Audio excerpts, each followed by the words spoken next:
will examine alleged contact between the ancients and alien visitors.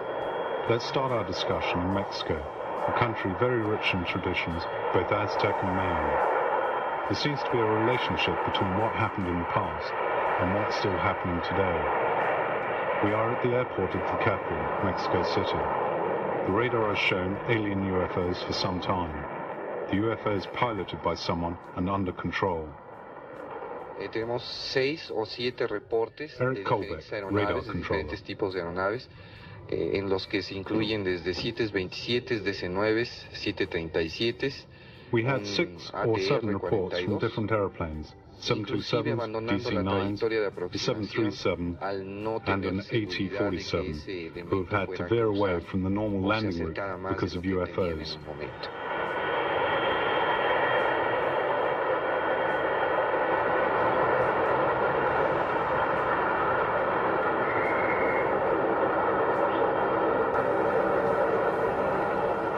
Dos pilotos también de la compañía Two pilots from Air Mexico declared that they had almost collided with an object of a metallic type, about 30 meters long. Con un aparato de color platino, aparentemente de 30 metros de largo, que se les echó prácticamente encima. After having lowered the undercarriage, they looked up and realized they were risking a collision with an unidentified flying object.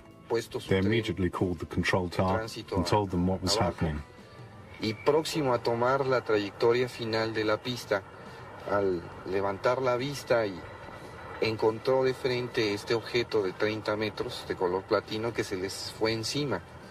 Se les fue encima, ellos sintieron que se iban a colisionar con él, a lo cual hicieron un reporte inmediato a la torre de control. Nos acabamos de cruzar con un aparato en una forma fuerte, asustados. As a result, the undercarriage was damaged. These are the extraordinary pictures taken near the airport of Mexico City by members of the group, the Vigilantes, which is composed of sky watchers, whose material is verified by the University of Mexico. In particular, it shows it wasn't a question of weather balloons, but of UFOs. They saw airlines and UFOs together on the same screens.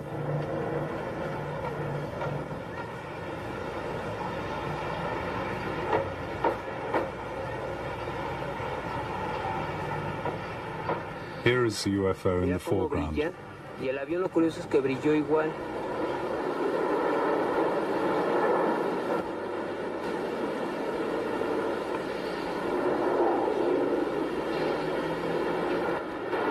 Again, here is the UFO. On the 3rd of May 1975, the pilot Carlos de los Santos was flying in a Piper aeroplane. He called the control tower. Mayday, mayday.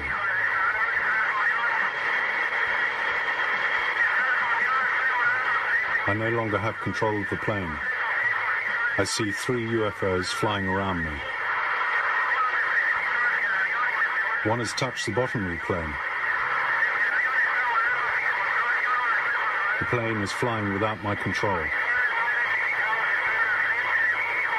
I can see the UFOs. One of them is opposite me. One is on the right wing, and one is apparently under the plane. Carlos was able to escape, but in other cases, in other countries, it doesn't always have a happy ending like this. Mexico City. The UFO sightings became very frequent after the total eclipse of the sun in 1991.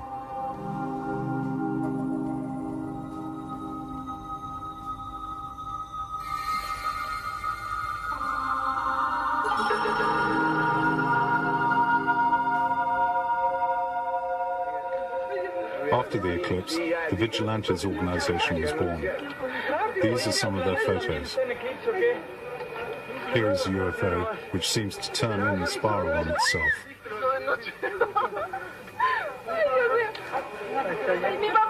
Ya no se ve, ¿verdad? Ya no hay nada. Ya salió otra.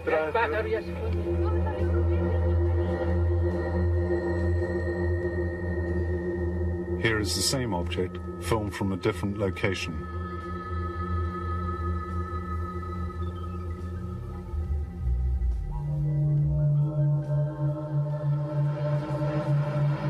now two of the many analyzed by the University of Mexico City.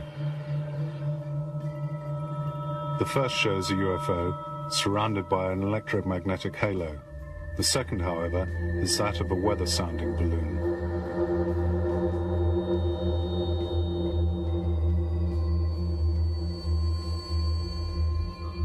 Here we have a picture of a UFO taken by the police and other photos of UFOs taken in Mexico.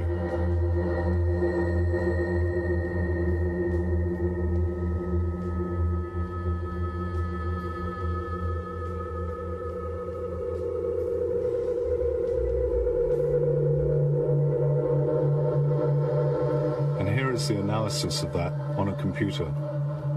The researchers then went on to the place and interviewed the witnesses. They say there's no fraud, no hoax. Many sightings have happened in the area of Puebla, not very far from the capital, and at the foot of the volcano.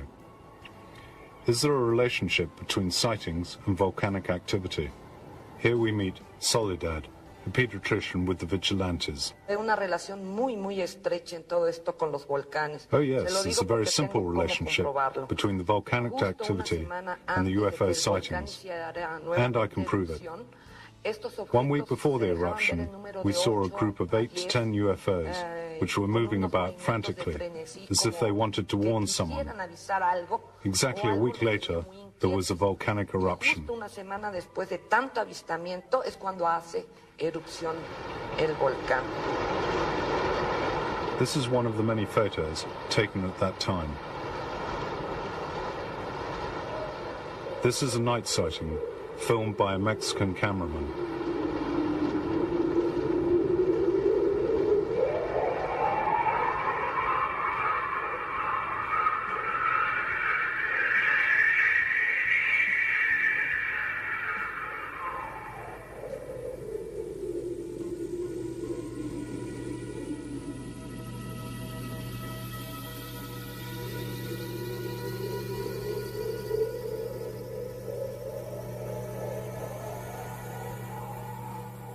Hernandez. What they have seen are metallic objects, round, sometimes surrounded by a fire-like light or a halo. Certainly, they are rare pictures. They appear suddenly from nowhere and just as suddenly disappear into nowhere.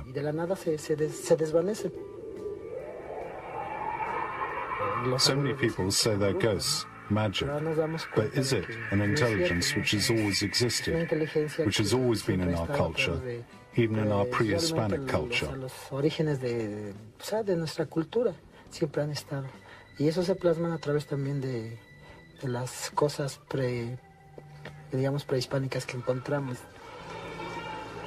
Here we are at Tepoztlán, a couple of hours from the capital, Mexico City, a village in which pre-Hispanic culture is still present in daily life and in its traditions. We meet Carlos Diaz, who in the last 15 years has taken stunning photos and films of UFOs. He says he's in contact with their occupants, and they are beings similar to us. Even these photos have been analyzed scientifically. They are enormous objects of light, which can transform themselves into metallic discs.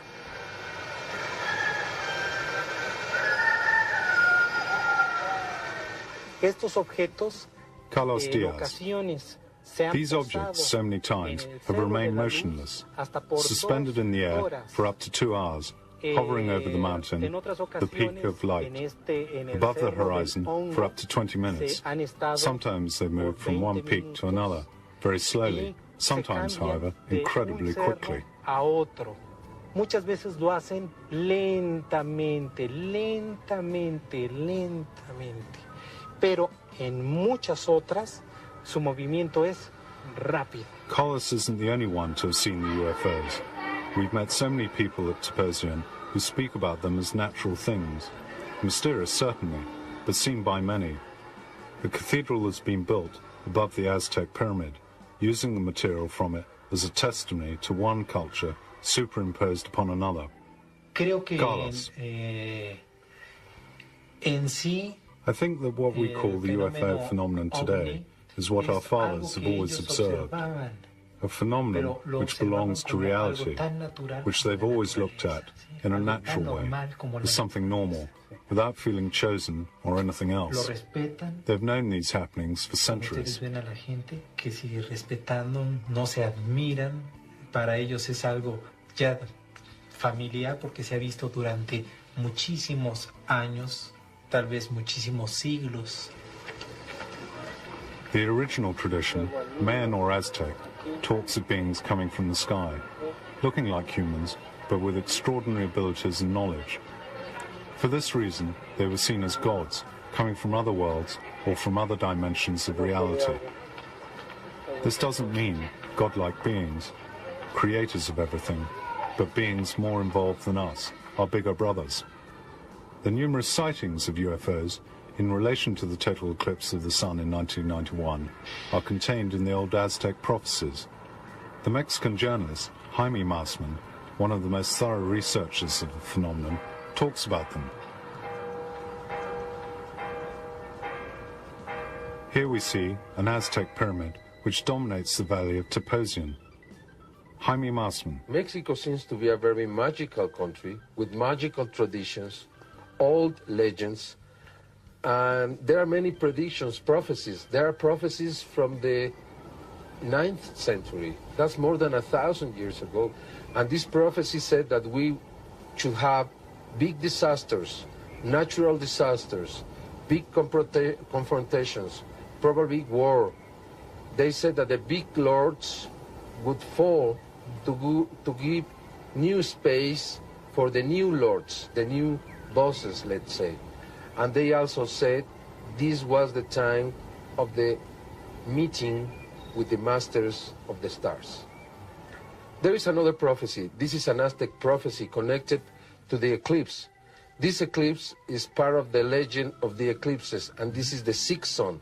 And they said that in the era of the sixth sun, everything that was hidden and buried would be discovered. That the truth would be the seed of life and would be the sons of the sixth sun, or sons, those who would travel through the stars. And this prophecy is more than 500 years old. It means that there is something magical connected to it. Probably it's from very old past. Probably all these prophecies were done by them to alert us of what was happening and coming. I am really convinced this is real. I am really convinced this is coming from out of space, because the tape, the recording that was made in Metepec by Sara Cuevas proves that there is an extraterrestrial there connected to a very important sighting. That means that these UFOs are maneuvered by these extraterrestrials. These are the pictures of the people from outer space, enhanced on the computer to make them more identifiable.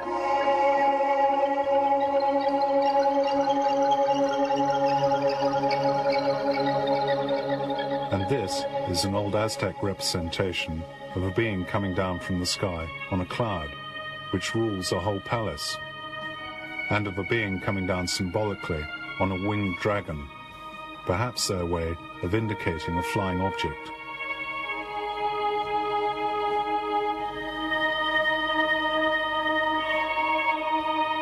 Are they visitors from space?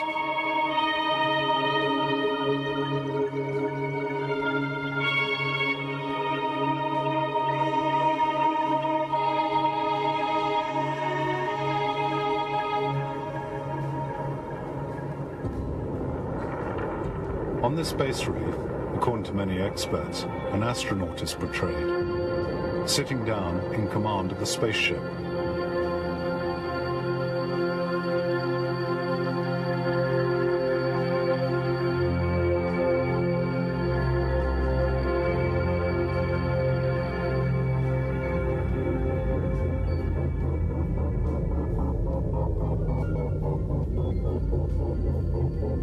What can we say?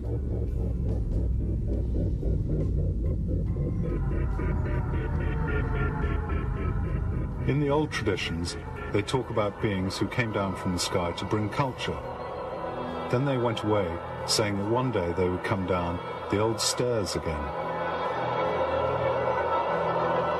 The translation of the Mayan hieroglyphics says just this: one day, Kukulkan will return.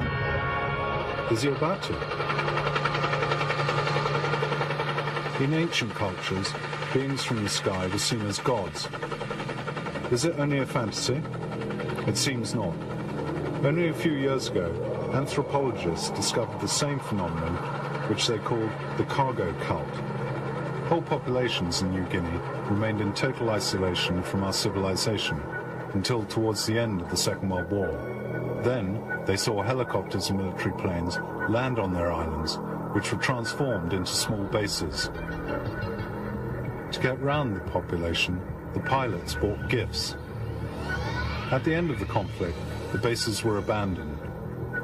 The anthropologists who consequently returned there discovered that a new cult had been born. The natives adored the planes and its occupants. They became gods from the sky. The USA. For generations, the Hopi Indians have handed down the memory of the visit by beings from space, and they portray them like this.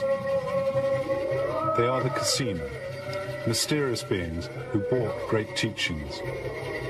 For generations, these masked men have been dancing, so they will not be frightened of them when they return.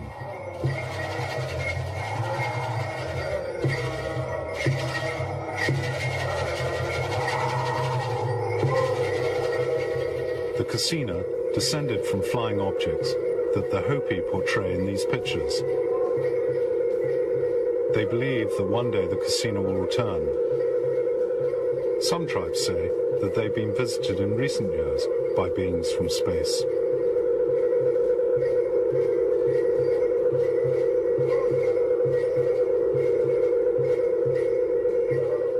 The story of the Kajipo tribe in the Amazon hand down from father to son is the visit of a being from the sky, completely open and friendly, who didn't drink or eat. In one night, he learnt their language and taught them farming and hunting skills. Before leaving, he promised to return.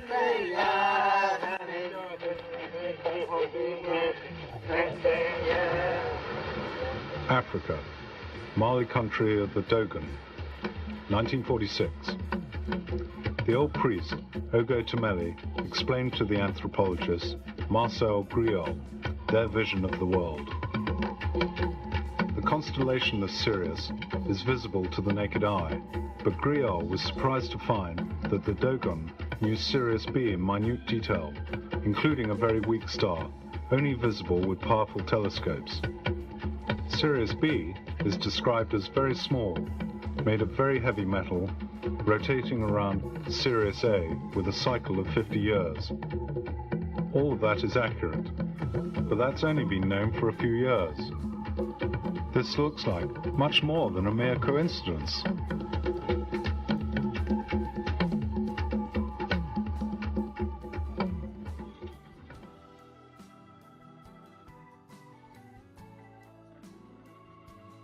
The Dogons say that all has been taught to them by the Neuromo, who came from the stars on an arc, red as fire, but which became white when it landed.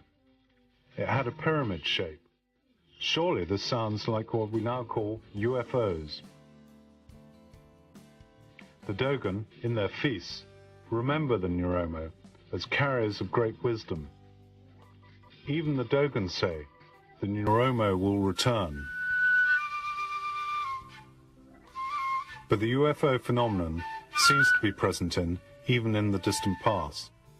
These are some of the carvings discovered in the country's caves, almost living testimonies from thousands of years ago.